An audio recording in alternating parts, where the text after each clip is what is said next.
Alors bonjour à tous. Aujourd'hui, nous continuons notre lecture du catéchisme de l'Église catholique au travers du compendium et nous en sommes rendus à la question 409 et 410. Donc nous allons les voir ensemble. À la suite de la définition que nous avons donnée du bien commun, nous allons voir où se réalise d'une façon plus complète le bien commun et comment l'homme prend-il part à la réalisation du bien commun. Donc d'abord la première réponse. La réalisation la plus complète du bien commun se trouve dans la communauté politique, qui défend et promeut le bien des citoyens et des corps intermédiaires, sans négliger le bien universel de la famille humaine. À cela, nous prenons les paragraphes 1910 et 1912 du catéchisme, qui disent que si chaque communauté humaine possède un bien commun qui lui permet de se reconnaître en tant que tel, c'est dans la communauté politique qu'on trouve sa réalisation la plus complète. Il revient à l'État de défendre et de promouvoir le bien commun de la société civile, des citoyens et des corps intermédiaires. La dépendance ou les dépendances humaines s'intensifient. Ils s'étendent peu à peu à la terre entière. L'unité de la famille humaine, rassemblant des êtres jouissant d'une dignité naturelle égale, implique un bien commun universel. Celui-ci appelle une organisation de la communauté des nations capable de pourvoir aux divers besoins des hommes, aussi bien dans le domaine de la vie sociale, donc alimentation, santé, éducation, que pour faire face à maintes circonstances particulières qui peuvent surgir ici ou là.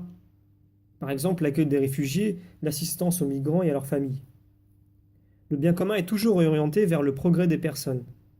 L'ordre des choses doit être subordonné à l'ordre des personnes et non l'inverse. Cet ordre a pour base la vérité.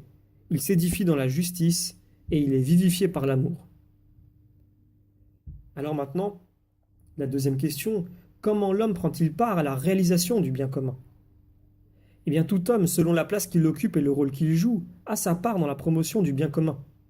Par le respect des lois justes et dans la prise en charge des domaines dont il assume la responsabilité personnelle, tels le soin de sa famille et l'engagement dans son travail, les citoyens doivent aussi, dans la mesure du possible, prendre une part active à la vie publique.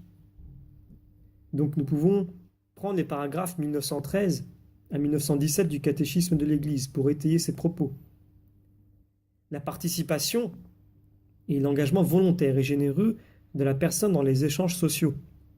Il est nécessaire que tous participent, chacun selon la place qu'il occupe et le rôle qu'il joue, à promouvoir le bien commun. Ce devoir est inhérent à la dignité de la personne humaine. La participation se réalise d'abord dans la prise en charge des domaines dont on assume la responsabilité personnelle. Donc par le soin apporté à l'éducation de sa famille, par la conscience dans son travail, l'homme participe au bien d'autrui et de la société. Les citoyens doivent autant que possible prendre une part active à la vie publique. Les modalités de cette participation peuvent varier d'un pays ou d'une culture à l'autre.